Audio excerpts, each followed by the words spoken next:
आपने as a child star काम हाँ किया, जी। कितने पैसे लिए आपने पहली फिल्म के?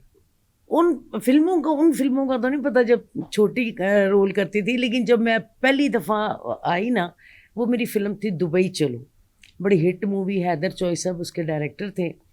और उस दुबई चलो। दुबई चलो बड़ी हिट, सब जानते हैं लोग। अच्छा। बड़ा म्यूजिक भी बहुत अच्छा था।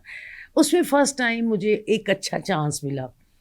लीड में थी आप? हाँ जी, मैं और मुमताज़ थी। आप अली और जाज और नन्ना की भी, वो समझे एज ए हीरो पहली फिल्म थी। वाह वाह वाह, हाँ दुबई जी, चलो ऐसे दुबई कॉमेडी चलो। फिल्म लग रही हाँ है। कॉमेडी, दुबई अच्छा। चलो। और वो फिर उसके बाद सोराते जो आई, नौकर ते मालिक, दिलां दे सौदे, एक वो टाइम था। फिर मुझे असलम डार साहब ने सही इंट्रोड्यूस करवाया। वो मुझे अपनी फिल्मों में लेके आए।